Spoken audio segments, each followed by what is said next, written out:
આજે 14મી માર્ચ 2026નો વિધાનસભા સત્રનો દિવસ.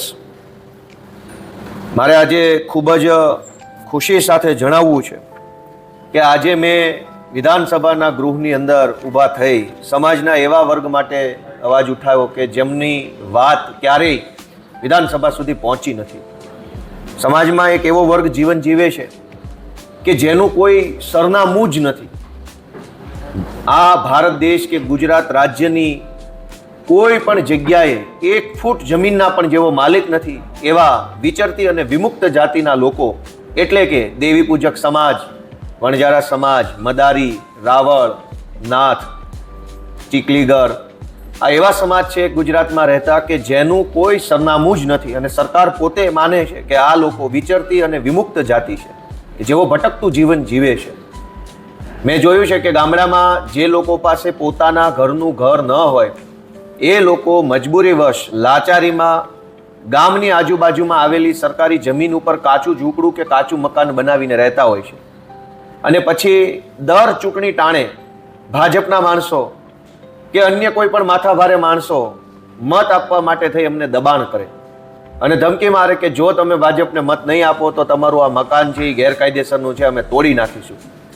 આજે વિસાવદર વિધાનસભાના ખેડૂતોના આશીર્વાદથી જ્યારે હું વિધાનસભામાં બોલી શકું છું ત્યારે ગુજરાતભરના દેવી પૂજક સમાજ, વણજારા સમાજ, છારા સમાજ કે અન્ય પણ રાવળ યોગી સમાજ, જે કંઈ પણ વિચરતી વિમુક્ત જાતિમાં જેમનો સમાવેશ છે એ બધા જ લોકોને સૌથી પહેલા સરકાર સ્થાયી સરનામું આપે, રહેવાનું કંઈક એમને સગવડ કરી આપે, ઘરનો ઘર આપે, પ્લોટ આપે, જમીન આપે, જે સરકારને યોગ્ય લાગે તે, પણ એમને એક સ્થાયી સરનામું આપવામાં આવે એવી રજૂઆત મેં આજે કરી છે.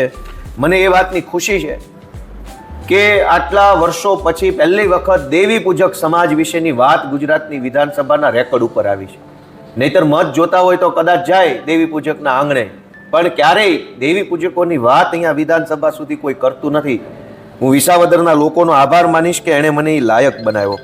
ત્યારબાદ અમારા વિસાવદર મત વિસ્તારમાં આજે માંગણીની ચર્ચાઓ હતી અને આ માંગણીની ચર્ચામાં શિક્ષણ વિભાગની માંગણી મંત્રી સાહેબ લઈને આવ્યા હતા. એની અંદર મેં અમારા વિસાવદર તાલુકામાં ધોરણ 10 પછી વિજ્ઞાન પ્રવાહની સરકારી શાળા મંજૂર કરવામાં આવે એવી એક માંગણી શિક્ષણ મંત્રી સમક્ષ મેં રજૂ કરી છે. અને ત્યારબાદ એક બીજી વિશેષ ખુશીની બાબત એ પણ છે કે ગુજરાત એક ખેતી અને પશુપાલન આધારિત રાજ્ય છે. અહીંયા ખેતી પછી બીજા નંબરનો સૌથી મોટો વ્યવસાય પશુપાલન છે અને માલધારી સમાજ પશુપાલન સાથે વર્ષોથી જોડાયેલ છે પરંપરાગત રીતે. આજે તારાંકિત પ્રશ્ન 107થી ગુજરાતના મંત્રીશ્રીને મેં પૂછેલું કે માલધારી સમાજને વાડા ગામતળમાં કે સીમતળની અંદર વાડા આપવા બાબતે સરકારની શું વ્યવસ્થા યોજના છે એ બાબતનો મારો પ્રશ્ન હતો. એક બાજુ ગાયના નામે ભાજપના લોકો મત માંગે છે અને બીજી બાજુ ગાયોનું પાલન કરતા ગોપાલક એટલે કે માલધારી સમાજ ઉપર દમન કરવામાં આવે છે.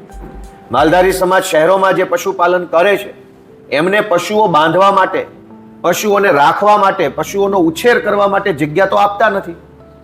તો શહેરોમાં રહીને પશુપાલન કરવું કેમ?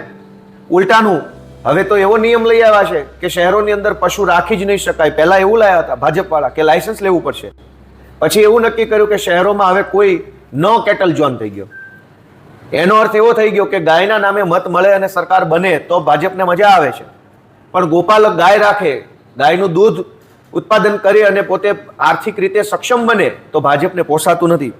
માલધારીઓને ગામતળ કે સીમતળમાં વાડા ફાળવવા બાબતે રાજકોટ અને જુનાગઢ જિલ્લાના માલધારીઓ વિશે મેં પ્રશ્ન પૂછ્યો હતો.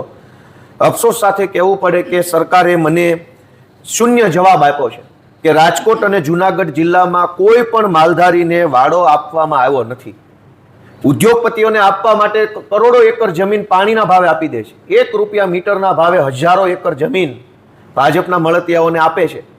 પણ જે વ્યક્તિ અમારા વિસાવદરની અંદર જ ગઢવી માલધારી રહે છે, એ વર્ષો પહેલા સાસણના જંગલમાં રહી અને પશુપાલન કરી પોતાનું પરિવારનું ગુજરાન ચલાવતા, પછી એમને વન વિભાગ દ્વારા પરેશાન કરીને બહાર એમને જંગલની બહાર કાઢવામાં આવ્યા. અત્યારે એ લોકો પશુપાલન કરે છે પણ એમની પાસે જે કંઈ 50-100 ગાયો ભેંસો હોય એ બાંધવા માટે કોઈ જગ્યા જ નથી.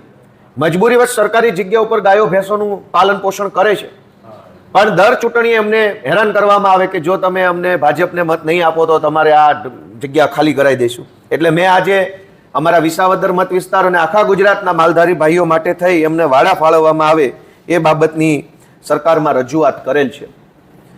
સૌથી મહત્વની બાબત, અમારા વિસાવદર વિધાનસભાના પૂર્વ ધારાસભ્ય અને ગુજરાતના લોકપ્રિય ખેડૂત નેતા સ્વર્ગસ્થ કેશુભાઈ પટેલનું એક સપનું હતું કે કાઠિયાવાડ આખું સિંચાઈના પાણીથી સમૃદ્ધ બને, અને એમણે પહેલી જ વખત મુખ્યમંત્રી બન્યા ત્યારે કલ્પસર યોજના બહાર પાડી હતી.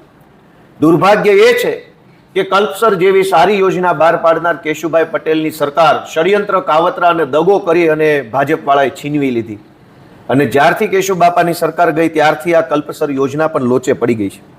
આજે 26 નંબરનો મારો તારાંકિત પ્રશ્ન હતો, સમયના અભાવે એની વિસ્તૃત ચર્ચા નથી થઈ ગૃહની અંદર, પરંતુ કલ્પસર યોજનામાં છેલ્લા 2 વર્ષમાં કેટલી ગ્રાન્ટ ફાળવવામાં આવી?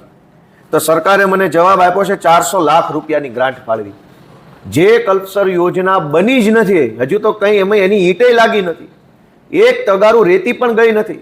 400 લાખ રૂપિયાનો ખર્ચો કલ્પસર યોજના પાછળ માત્ર છેલ્લા 2 વર્ષમાં કર્યો, એવું મને લખીને આપ્યું છે. ને હજુ આ યોજનાનો ડીપીઆર બની રહ્યો છે. ડીપીઆર એટલે ડિટેલ પ્રોજેક્ટ રિપોર્ટ, કે આ કલ્પસર યોજના બનાવવી તો કેવી રીતે, કેમ, ક્યાં, કેમ બનાવવી, એનો હજુ સર્વે ચાલે છે. 25 વર્ષથી હજુ સર્વે ચાલે છે, ને એક બાજુ સર્વે કર્યા પછી તે કરોડો રૂપિયાનો ખર્ચો થાય છે. એટલે કુલ મળીને એવું લાગે છે કે બોલવામાં શુરા અને કામ કરવામાં શૂન્ય એવી આ ભાજપની સરકાર રોજે રોજ વિધાનસભાના માધ્યમથી પોતાની નિષ્ફળતાઓના આંકડાઓ આ તારાંકિત પ્રશ્નના માધ્યમથી અમારા સુધી પહોંચી રહ્યા છે. ભાજપના માણસોને એક વિનંતી કરીએ છીએ કે થોડોક સમય બચ્યો છે, થાય એટલું કામ કરી લો, નહીંતર જનતા જાગૃત થઈ ચૂકી છે. વિસાવદરવાળી આખા ગુજરાતમાં થવાની તૈયારીમાં છે. Thank you.